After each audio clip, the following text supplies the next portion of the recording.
that one last weekend. Oh, wait, there we go. Okay, so we are really happy to be here. And again, I'm the executive director of NAAEE. I've been here for over 12 years. I can't believe it's been that long.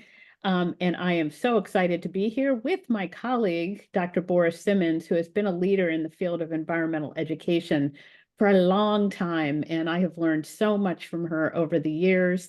And she has a great background both in environmental education, but she was in social studies and has done a lot of work on our guidelines for excellence, and she'll tell you more about that. And we're really hoping this is very informal. You can interrupt at any time. I know slides make that a little harder, but we wanted to cover kind of high level ground on who we are and what we're trying to do. And then I hope we can talk about how we might work together in the future, because we're really excited about this opportunity. And again, Matt has been one of our Sea Change Fellows and a wonderful colleague, and really love what you're trying to do with the museum network. So we don't have a lot of time. And I'm going to try and look and see if anybody's hands are raised or just unmute and interrupt me. But we're just going to give a high level overview of NAAE. I'll do that and then turn it over to Bora, who will talk about the guidelines for excellence and a little bit about some of our other programs. And I'm just going to move really quickly to give you that high level overview. If you don't know NAAEE, and it is hard to say, some people call it NAE and all kinds of things. We say NAAEE, but we say we're the professional association for the field of EE, a champion, a backbone organization for the field. And we work with educators throughout North America and around the world. We're a global organization, even though we have North America in our title. And our mission is all about advancing environmental literacy and civic engagement to create a more just and sustainable future. And we pulled out civic engagement. It's actually embedded in the definition of environmental education. And there are a lot of words for environmental ed, education for sustainability, education for sustainable development. We feel that we're all trying to point in that same direction to create a better world. And like all of you, we're trying to create positive change in the communities where we work, whether it's at the local community, the state, the province, the national, international level. And we do that through the power of education. Education is one really critical tool we have, but often used in conjunction with a lot of other tools. So when I try to explain EE, it's not the only tool in our toolbox. It's one of several, but it's a really critical tool that is undervalued, as many of you know that work in education. It is so powerful and it can change people's worldviews and really their lives. So we focus not only on knowledge and skills, like many of you, but also on the motivations and dispositions that encourage people to take action, become more engaged in civic life individually and collectively. And I'd say that over the last decade, the field is moving more from individual action to collective action. And that's happening in a number of fields to create the change that needs to happen. The issues are serious, and we know that. So this is our tagline. We're always thinking about what is it we should be doing, not just what we've done before, but are there some other things that we should be doing and thinking about? And we do try to think about this. Justice, equity, diversity, inclusion, accessibility are critical to every aspect of what we do. When we look internally, when we look externally at the field, when we look at the broader environmental movement, social movements, we can't do this work without thinking about equity and inclusion and belonging. And we think about race and ethnicity, as well as gender, sexual orientation, all the groups that have been disadvantaged in the past. We are trying to become more inclusive and make sure that everyone feels welcome, belonging, feels that belonging and is welcome in all the places where we work. So we do work across sectors and audiences, including with museums, and we'd love to do more. Because a lot of our members and supporters work in non-formal institutions that then work with the formal system. So we work with preschool, K through 12, university, and zoos, museums, nature centers, government agencies, federal agencies, are really around the world that are doing really important work. And our field is interdisciplinary. It's not just science. It's all disciplines, from social studies to arts to math, all of it. So just at a high level, we focus on a lot of different areas, like building capacity in the field, supporting excellence in the field, convening leaders, and I'll talk a little bit about this, strengthening coalitions and networks, So we're trying to do a lot of that field building work. And then there are areas that we hone in on, like climate change education. We've been doing a lot more work on that, on justice, equity, and inclusion, leadership development, E-STEM work, building a new green and blue workforce. So a lot of the things probably a number of museums are working on. And you can look more at our strategy if you're interested how all these things I'm going to talk about actually roll up into strategic directions. But we really have 5 strategic goals, and one of them is just creating a better organization, because we can't do the others if we don't have the people and the resources to do it. And Bora's going to talk more about quality and innovation and how we've tried to push the field in a direction to do high quality environmental education and what that looks like and what does effective practice look like. So we cannot do this work without working with partners. So that is super important to the work we do. We are very collaborative nature. It's part of our values. And we know that these issues are so big, we can't do them. We just can't do this work alone. Even if we think we want to, we have to work with each other to actually solve the issues. And so NAAA works with so many local, state, provincial, and national and international partners. We often say that we're a network of networks. We have an affiliate organizations across the country, the Global Environmental Ed Partnership. We have a lot of different networks, and I'll just talk really briefly about a few of those. Our affiliate network is wonderful. It's like our boots on the ground. We have 52 state, regional, and provincial affiliates that do the work we do at the state and provincial and regional level. They're fantastic. Some are really tiny, some are bigger. They're wonderful. We try to point in the same direction to accomplish more. We also oversee the Natural Start Alliance, which is our early childhood and EE program for educators working in this space. These educators are so underfunded and undersupported and undersalaried, like most educators, and they're doing such critical work. We all know the importance of early childhood education, and we have reports and other resources online. So you can just go to the naturalstart.org for that. And then we are the Secretariat of the Global Environmental Education Partnership.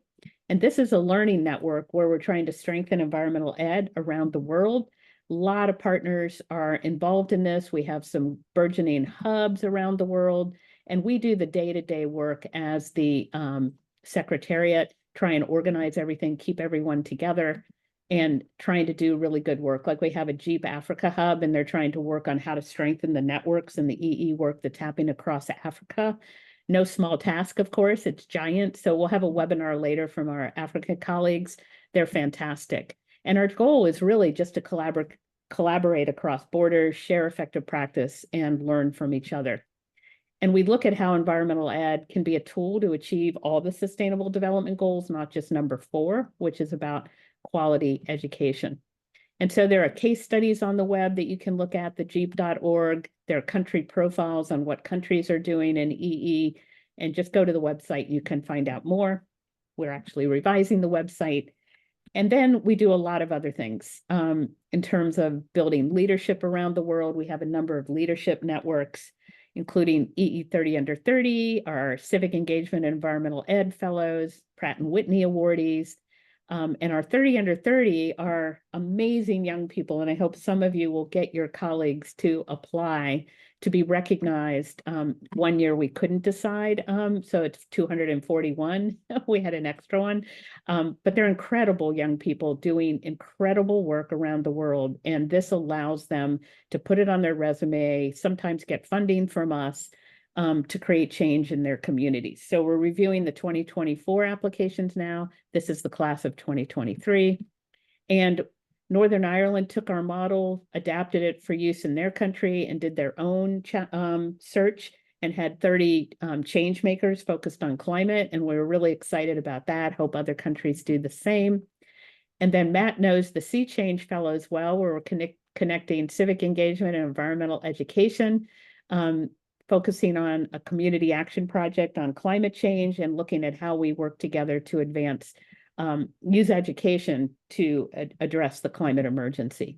So this is our current fellowship group. They're amazing, from 11 countries and doing really, really wonderful work. And they're so collaborative. And then we just launched the eSTEM initiatives again with our partners, Pratt and Whitney, to give out money for organizations that are doing eSTEM. So if you know any of your colleagues that are doing good eSTEM work, environment, science, technology, engineering, and math, that could win up to $50,000 to support their work, either as grants or as a thank you for the work that's already been done. So that's been really fantastic. We've given out 500,000 so far together. And then we have a number of federal partners. We work with EPA on E360 Plus. We work with NOAA on a number of initiatives and helping to support their literacy, environmental literacy work and science education work. We partner with the Forest Service on Discover the Forest, and we're updating that to make it an education program. We're partnering with UNESCO and FEE, the Foundation for Environmental Ed, on the Decade for Ecosystem Restoration. And we do a lot, as I mentioned, on climate change. And Bora is going to say more about that. But you can also go to our website and look at some of the work we're doing in climate. We also do policy work and have had a number of museum folks join us on the policy work to support environmental education, climate change education, and a lot of the work that we all care about, and helping people understand what does it mean to be a better global citizen? What does that look like? We have toolkits, and we help try and get more federal dollars in the US. And then we also are working on a site looking at values-based EE evaluation, and we have a partial site up right now called eval, and doing a lot with partners in North Carolina State and across the country. And finally, we have a virtual learning community called EE Pro. It's kind of a watering hole for environmental education professionals. Anybody can go there, it's free, with a lot of resources and learning opportunities to advance the field. This is what the site looks like, and there's community, learning, resources, opportunities, research. There are discussion groups on a lot of different topics that people join in. They're moderated discussion groups to try and keep a conversation going and learn from each other. And there are a lot of resources on EE Pro, and Bora will talk more about those, including research. We have a research library in partnership with the Children in Nature Network on the current research summaries and syntheses on what's happening in the research world, so we can better link research and practice. And now we are partnering with Oxford University to continue to summarize research and add it to the research database. And then, like all of you, we convene people. Like we have the Natural Start conferences in Portland, Oregon this summer. And our big conference is the same time as your conference in November. And we expect about 1,200 people to come in person to Pittsburgh. So we do work with incredible partners, and I'm just so excited to turn this over. Before I do that, let me just see, because I can't see everyone, if there were any questions right now before I keep going. Is anybody still awake? Because I can't see you all. Let's see. Oh, good. Thank you, Lauren, for at least waving. You're alive. Okay. So Bora, I'm going to turn this over to you. Take it away. Okay, great. Thank you so much. So I didn't uncheck a couple of the things so that this is going automatically for just the first couple of slides, but I'll catch up to the slides. So what I want, there we go. The National Project for Excellence in Environmental Education is a project that we started in about 1993, 1994. And it's really all about promoting excellence in environmental education. Next slide, please. There we go.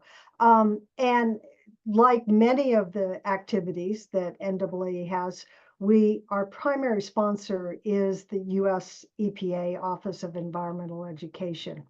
And we've been really lucky enough to have funding from them, basically from the start. Next slide. So what the National Project is all about, and we sort of call it the Guidelines for Excellence, is that we've produced a series of publications that try to describe best practices in environmental education. It's the stuff that you should know and be able to do and think about when you're doing various things within the field. So I'm going to get into a little more depth about a couple of these, but one of them has to do with instructional materials. So basically what it does is it talks about if you are going to create instructional materials, particularly materials that you're handing off to somebody else, staff members, docents, classroom teachers, what are the types of things that you need to think about to make sure that those are just the best quality possible? We have another set of guidelines that are about the professional development of environmental educators. So basically what it does is it describes our, what makes a good environmental educator? What are the competencies, the knowledge, the skills that we need to develop over our careers? And I'll just mention briefly, a third set that we have is about early childhood EE programs. So basically it sort of says, well, if you're going to do EE with the youngins, what do you need to worry about?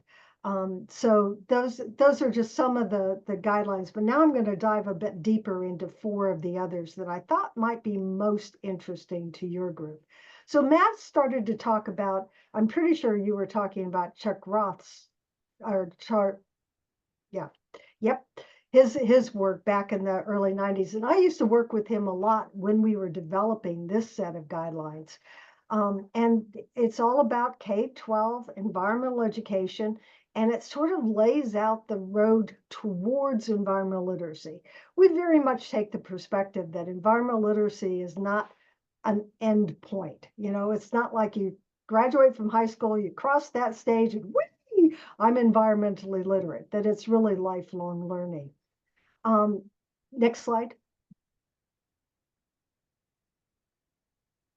There we go. So the K-12 guidelines are really our equivalent to national standards. So if you're familiar with the Next Generation Science Standards, or C3, which is the social studies standards, this is sort of our equivalent to that.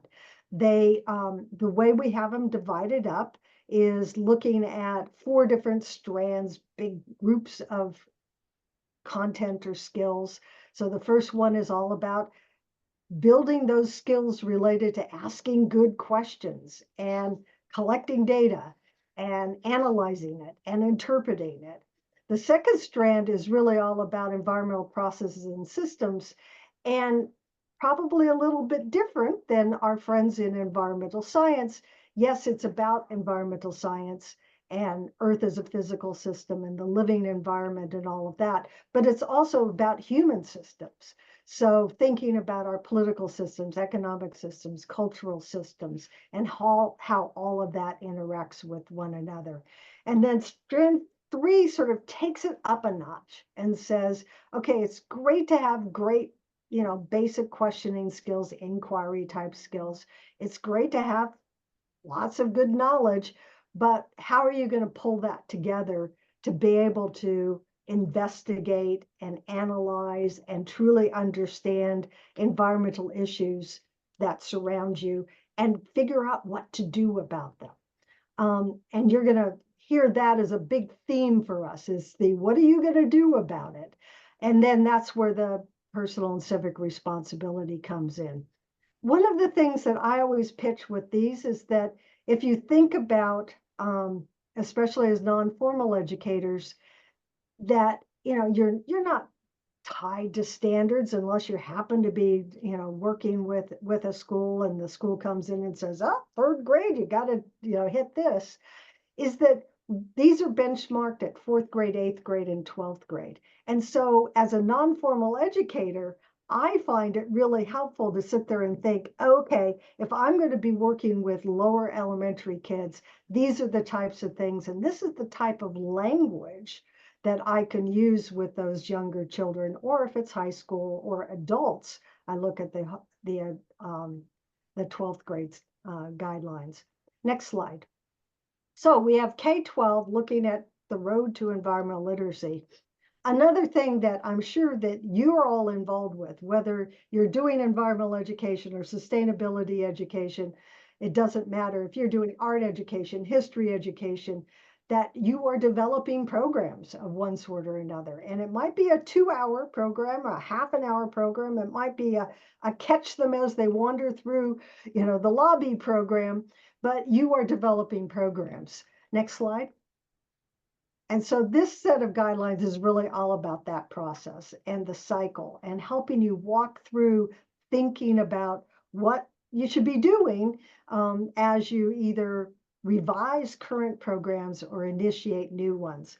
And so we think about it as a cycle of that. First, you have to prepare. So this is needs assessment. And we kind of take that perspective that, it's really all about your audience. It's about your mission. It's about your capacity. It's about all of those sorts of good and wonderful things. And what we also do within these guidelines is not only sort of say, hey, have you thought about this, this, and this? We provide a bunch of resources that help you sort of dive a bit deeper into the topic. So under the prepare section, we have a whole little thing about the notion of a SWOT analysis, the strengths, weaknesses, opportunities, and threats, and kind of a newer revised version of that, which is called SOAR. So it's looking at strengths, opportunity, aspirations, and results. So it's taking a much more positive sort of view of what am I doing and why am I doing it and where do I want to go. So the second sort of phase in all of this is planning. So you've done your preparation, you've done your needs assessment. Now I'm planning. So it's, designing the program, it's designing the instruction that you're going to use.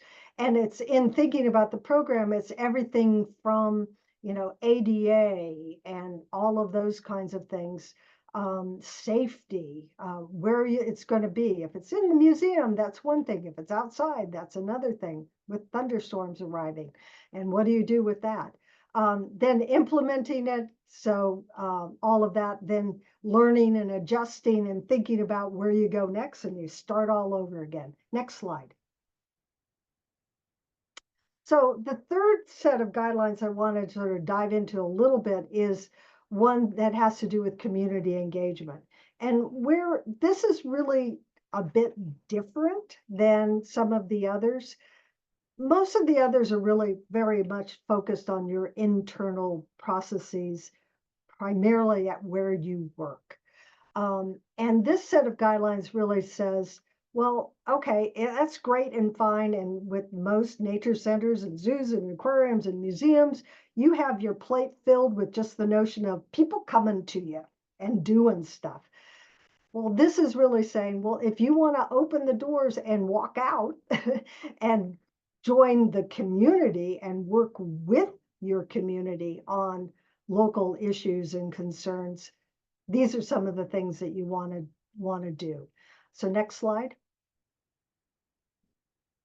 So this is really focusing on environmental quality and building community well-being and sustainability and resilience, and how working with the community can help you and them do these things. Next slide. And it provides all sorts of suggestions about inclusive work environments and social equity and effective partnerships, how to develop them and nurture them, collaborative coalition building, community capacity and resilience, and a whole lot more. There's conflict resolution in here. There's all sorts of stuff that helps you work better. Whoop. And next slide. I was actually about ready to say that. And then it breaks down basically into 5 key characteristics. So again, it's just sort of chunks to help you work through it. If you're working with the community, you have to put on the mindset that this is community centered. It's not about you. It's not about your institution. It's about the community and what the community means. And one of the things you have to think about is it appropriate? Is it does it work with your mission and your resources to actually take the time to work with the community and work on their priorities? Obviously, it's based on sound environmental education practices. And for those of you in art or history or other things, you can just substitute. It's the same sorts of principles. How to make it more collaborative and inclusive. What are the things you want to think about? The orientation towards capacity building and civic action, where we're trying to avoid that notion of one and done. Oh, I went out, I worked with the community, I come back in and I close my door and I'm done. that this is really something about trying to build capacity within the community to keep the work going and obviously moving towards civic action. And that then it keeping in mind that this is a long-term investment in change. So it does mean evaluation. It does mean thinking about funding. It does mean things about communicating what you've learned with other people. Next slide. And so the last resource that I want to sort of go a little bit more deep into is it's nearly done. It's at the designer. It should be published early this summer. Educating for Climate Action and Justice, Guidelines for Excellence. Next slide. So it's basically talking about how can we use education as a tool for addressing climate change. Next slide. And one of the things that we struggled with in developing this set of guidelines was the notion that we are really looking at a broad range of educators, pretty much anyone who is interested in using education in all of its different forms, at all of its different levels, as a tool for addressing climate change. So this is written for your K-12 teacher, your early childhood educator, university, community educator, faith leader, weather broadcaster, museum educator, zoos, museum, nature center, the whole bevy of anybody who is interested in using education to address climate change. Next slide. And one of the things that we thought was really important is that we get hung up in this is horrible. It is horrible. You know, we're in the 12th straight month of highest heat readings across the globe. You know, but there are solutions. And so the fact that we really need to focus on those solutions, both in terms of mitigation as well as adaptation. Next slide. And that in focusing on the solutions, we're really trying to foster climate action. So that's in the title. It's educating for climate action. One of the things with a lot of climate education out there, it's great, it's wonderful. I do not want to diss it at all, but it's really about climate change. It's understanding the science behind it. It's understanding maybe the trends about it. It's understanding maybe what's happening in your community. But what we really wanted to do was to focus on the notion of that this is about educating for climate action. Next slide. And we also wanted to focus on the notion of educating for climate justice, that climate justice has to be central to everything that we do related to climate education. So there are 5 key characteristics, looking at it being good quality education. Obviously, we lay out some knowledge and skills that sort of foster climate action. It's a baseline of skills and knowledge that you might want to help people develop. But then we sort of shift and say, but we also have to think in terms of climate emotions. We know that there's climate grief. We know that there's climate anxiety, but there's also constructive hope. And so how do we help to foster constructive hope and the building of self-efficacy so that people really do feel that they can be part of the solutions? If you're focused on action, then you really have to be focused on the local community and having it be community driven. They need to be part of the conversation, and you need to truly understand your community. And then the notion of civic engagement for climate action. What are the things that you need to be thinking about if you're going to help people towards climate action? The guidelines for excellence, we have a whole part of the NAAEE website. If you go up to it, I'm going to give you the URL in just a second, but if you just go to NAAEE and go to programs and look for guidelines for excellence, you can download the first 6 of the sets of guidelines for free in PDF form. The climate one will be up there once we're done. We have workshop resources. We have a guidelines trainers bureau. These are people who could, if you want to organize a workshop, we've got people who can help you facilitate it. Next slide. So this is the URL for it, but again, it's pretty simple. Just go to the NAAE website, look under the programs tab, and hit guidelines for excellence. Next slide. And just a couple of the other resources that are there. Judy mentioned that we have climate change education resources. This is where you can find all sorts of information about some of the studies, national studies that have been done with K-12 educators, both classroom teachers as well as administrators, and their thoughts on climate education. There's all sorts of resources in terms of climate justice resources, the EE Pro connections. There's a coalition that's looking at policy things. So this is sort of a quick way to link into a lot of those resources. Next slide. Judy mentioned that we have all sorts of other resources up on the website. EE Learn is one of them. It's great if you work with some people that you would like to have them learn a little bit more. These are self-paced, very short, like takes 4 hours, 5 hours to go through these little modules. Next slide. We have one that is what is EE and environmental literacy. So if you just kind of want to dive into it a bit more, the history of EE, if that gets you excited, gets me excited. But one on research and evaluation, one on equitable and inclusive EE, and then civic engagement for environmental issues. And each one of these self-paced online little module, they're great. Next slide. NAAE has been working with the superintendents of schools in a number of areas. And so if you're interested in working with that level of educator, the administrators, you might want to dive into this because there's all sorts of really great resources and a toolkit that they've developed. Next.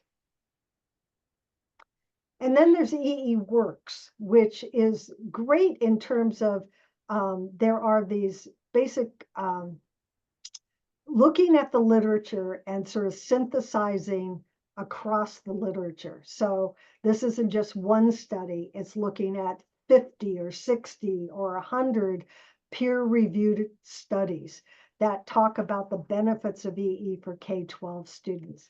Turns out there are lots. Back for a bit there, Judy, if you can. I'm trying. Yeah. There's another one, identifying effective climate change education strategies. So if you want to develop climate education, you can go here and look at research-based strategies, benefits of EE and nature connections in early childhood, and then the impact of EE on conservation and environmental quality, which as museums, you might find that particularly interesting. And So- Bora, we just added civic engagement and positive youth development. So those are both up Right. now, which is very Yeah. exciting. Yes, And and that one is citizen science or particularly so. community science is coming shortly. Yeah. So one of the things that I want to say about those is that I use them all the time when people ask me about, oh, we're writing a grant proposal on, can you show me some? And it's like, hey, here's a thing that can give you an argument for K-12 environmental education. Here's research that can give you an argument for civic engagement. So that was it.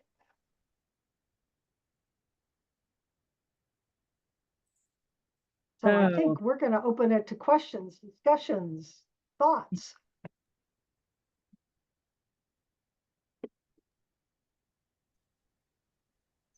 The question. Sari, go ahead. Yeah, hi. Thanks. Hi, I'm Sari Boren. I'm based in Cambridge, Mass. First of all, thank you so much for sharing, to giving us the introduction of the resources that are available. I'm curious, the kind of resources you were just sharing for climate change, do you have anything that's comparable around topics on biodiversity? You know, Judy, that's your question. No, I was going to say that's a really interesting question, because the Decade for Ecosystem Restoration that we're part of, we're doing one of the education challenges with the Foundation for Environmental Ed and UNESCO. And our task on that education group is to highlight the best stuff out there on biodiversity education, because there's a lot of great stuff. We have not done guidelines for excellence. We have something on EE Pro that looks at the best stuff, not best, most effective resources we can find on biodiversity education. So that is going to be coming, because what we hear from educators, don't just give me 500 things. Tell me what is the most effective stuff I can use. And we're trying to do that for climate. We're trying to do that for biodiversity and a number of other things, including equity and inclusion. We have a number of resources on that, but it's a great question because there is a lot out there. I worked at WWF for 13 years, worked on biodiversity education that whole time, and there is a lot out there, but there's so much to figure out of what that scope and sequence is for formal and non-formal educator, and at the university level, and for those who aren't even going to college, what is the importance of the biodiversity angle? So good question, and I can send you some things that we have. That would be fantastic. Thank you. Yeah, and where were you again? Sorry. I'm in Cambridge, Massachusetts. I'm an independent exhibit developer, but I am working on an exhibit about biodiversity. So yeah, well, when I was at WWF, we did an exhibit called Biodiversity 911 that traveled around the country, and it was actually during, the attack on the towers. We had to change the name when it went to Liberty Science Center, but it was all about biodiversity. But I'll send you what I can if you follow up with me afterward. I can connect you too. Yeah, thanks, Matt. Can arrange for that. And love to hear what you all are already doing on environmental literacy, what you'd like to do, how can NAAEE help? Just love to hear from all of you on kind of what you're thinking, what you're working on, and what you might hope to do, because I know the museum world is super diverse.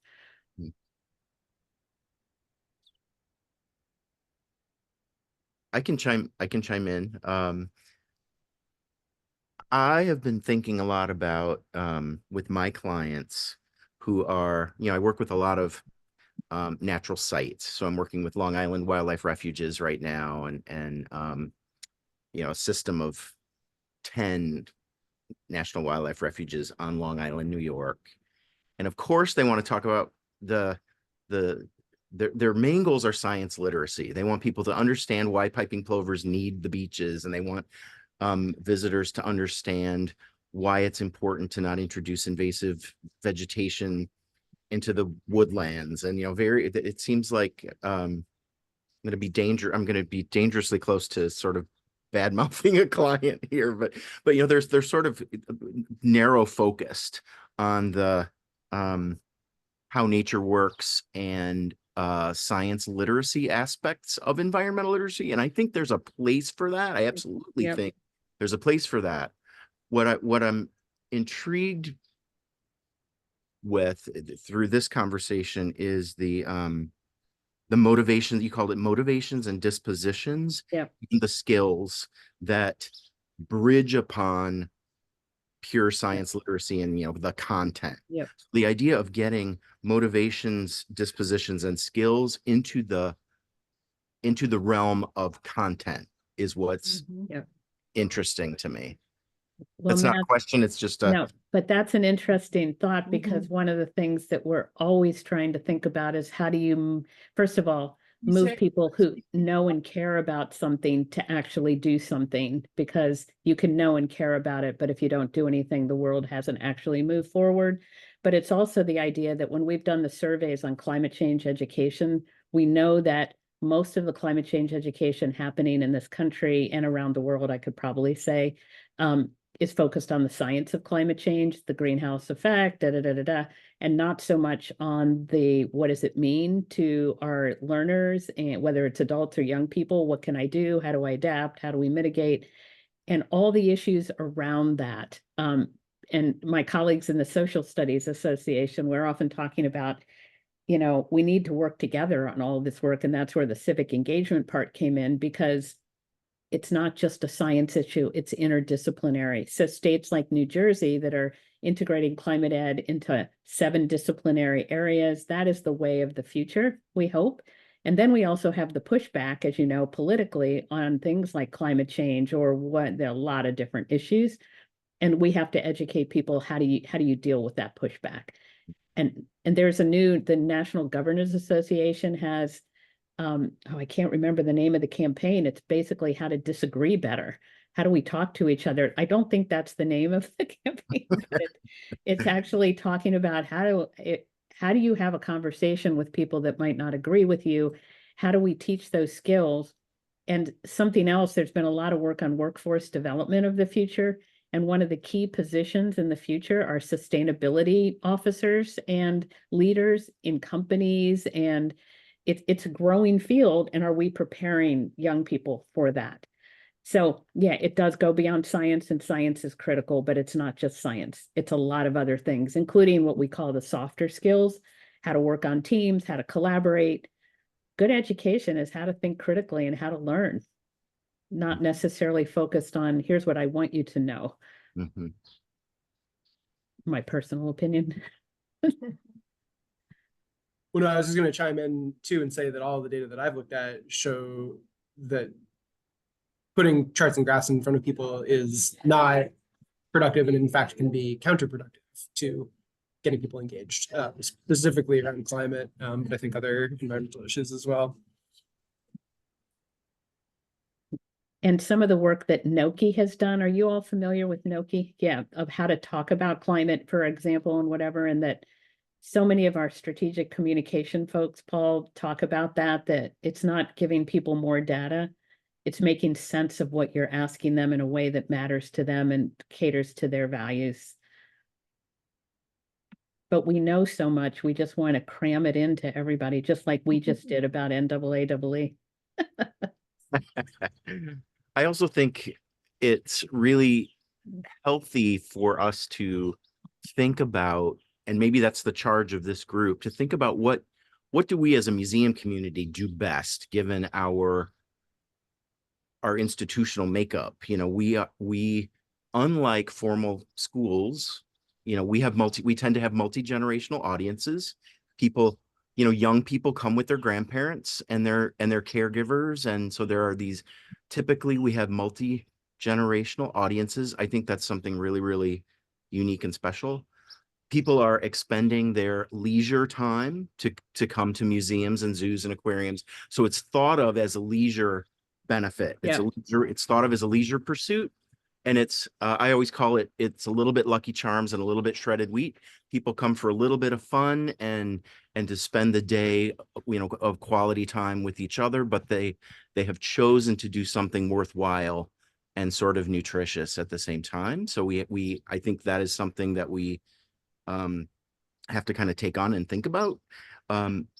Most of our institutions in NEMA are collections-based organizations. So we have evidence, we have historic properties, we have live animal collections, we have botanical specimens, we have historic journals and records. And so we are evidence-based. We have a lot of opportunity to do evidence-based education, and I think there's something in that. And then lastly, we like to kind of tout this this idea that we are very trusted sources in the perception of the general public, more so than the news media, more so than other sources. People trust museums and the work that they do and the information that we put out there. So I feel like these are our soft powers, this little set of 4 things. And I think there's I don't know what to do with that other than to just put it out there and say, this is part of our toolkit that makes us kind of extra special. And I think that's something for us to embrace. Well, and we'd like to promote all the good stuff you do. I think a better relationship with us, in the sense of better meaning just really thinking about what you're doing and how we can help amplify it. Also, the zoo and aquarium community has the same kind of, similar things in the sense of they have animals right there. How can they use that? And it's the same, that people come to be entertained, and not necessarily to take action in their community to address an issue. And so it's how do you take all those soft powers, as you talk about, which are amazing powers, and and do something with them to tackle some of these, you know, environmental and social issues without turning your visitors away. Well, I think so. I'm Megan Doherty. I'm the director of the Museum of the White Mountains at Plymouth State University in Plymouth, New Hampshire. And I think a lot of things. I think that the civic engagement piece is the part that I find the most difficult, in part because, well, I live in New Hampshire. We could talk about like where our state is on climate action or isn't, I suppose. Second, I'm at a publicly funded state institution. So like I'm part of that system, right? We're part of the university system of New Hampshire. And we're a museum about a place that is changing dramatically and will change dramatically because of our changing climate, and a place that is dependent on winter tourism. Like I found that we get the most traction when we talk about winter, partly because it's our season that's changing the most, partly because it directly impacts people's recreation, because if we don't have any snow, they can't go backcountry skiing, and we don't have any snow because it's too hot, right? Like they can kind of get behind. But then I feel like that, and we've had some success using historical imagery from our collection alongside charts that show like how our snowpack is shrinking and what our snowpack looked like in the 1880s, right? And that was like helpful for folks. But it's that, like, how do we do that next piece of civic engagement while still being part of a state-funded institution in a state with no climate action plan? You know, like I that's where I find the difficulty. And I also have 3 degrees in art history, so this is all like new territory for me.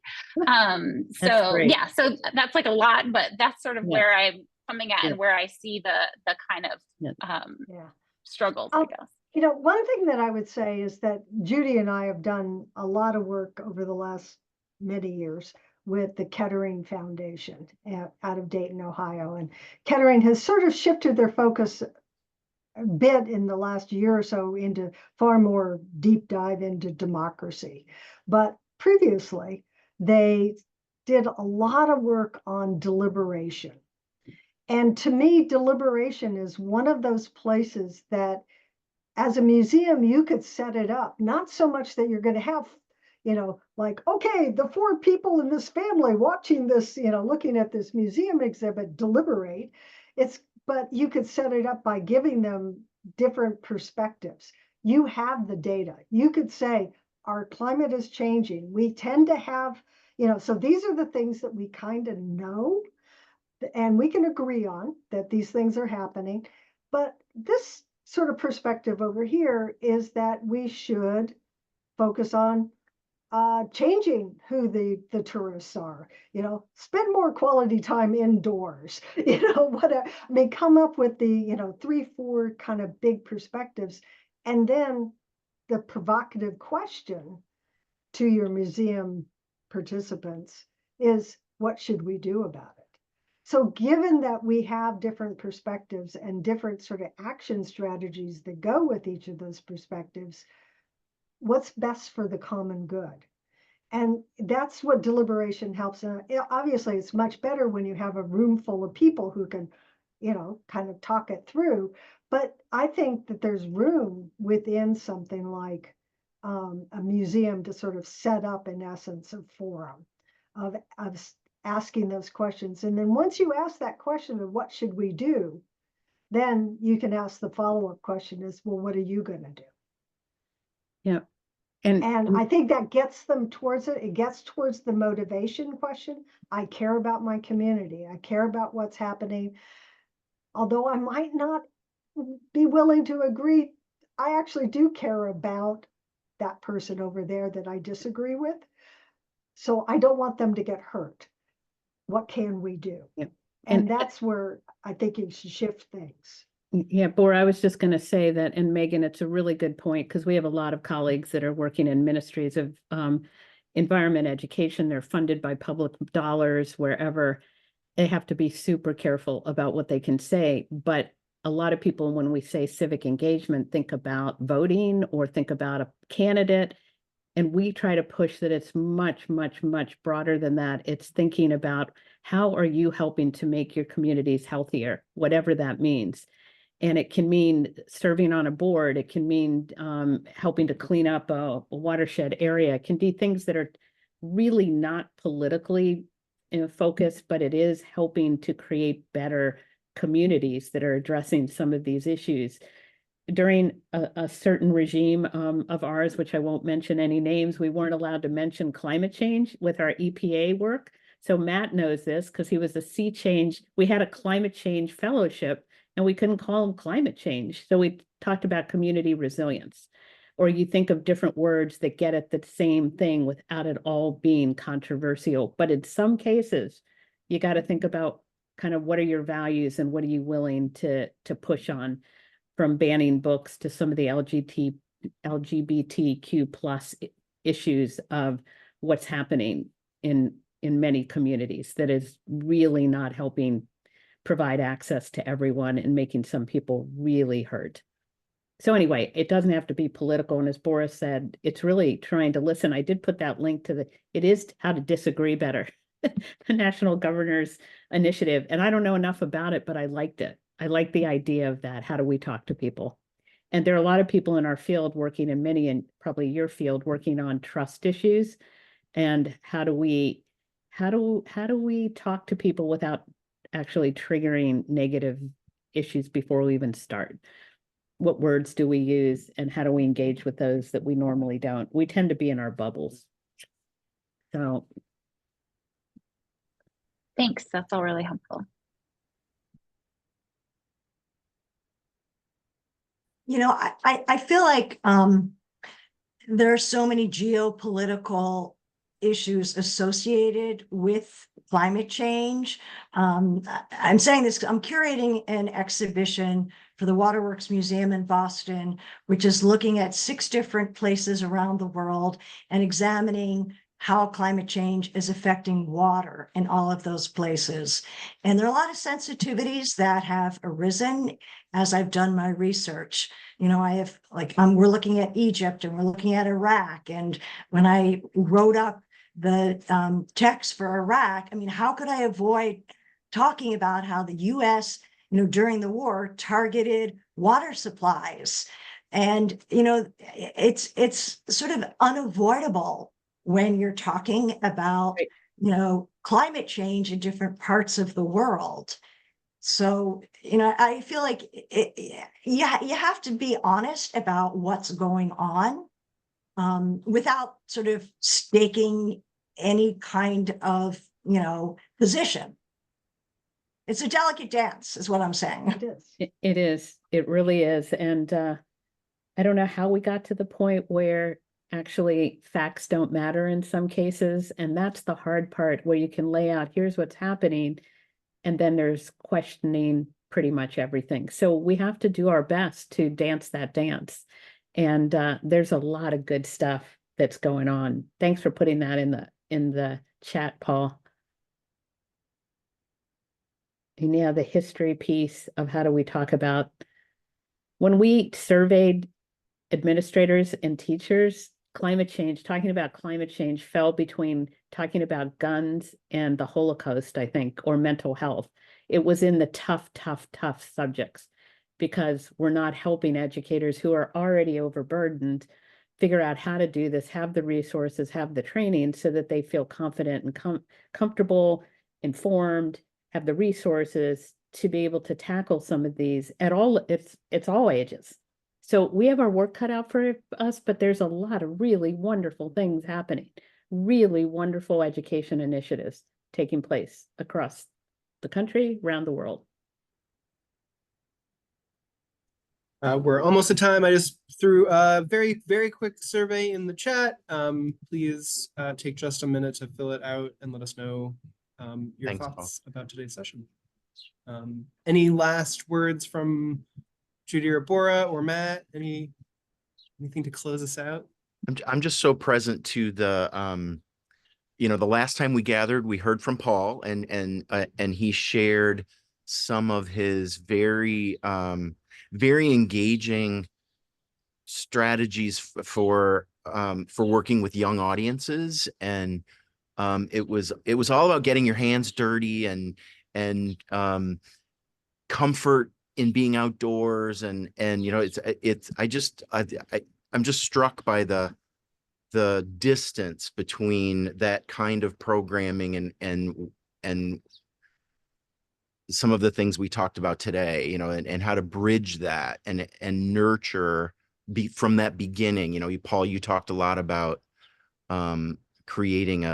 instilling a comfort and instilling an ethic at such a young age, that I'm hopeful that with more, you know, with programming like that, this work gets easier and easier. I have some thoughts. As people grow, you know, as people grow up having, you know, we're getting them younger and younger as people grow up with this information. Yeah.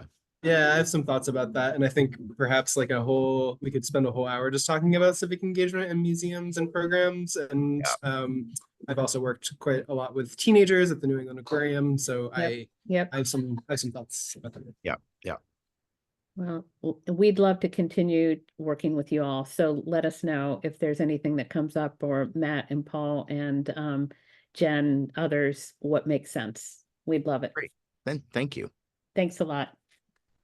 Take care. Thank you so Thanks, much. everybody. any Thanks other for joining us. Thank Have you, a great rest everybody. of your afternoon. Stay dry or not. Or not. Dance in the rain.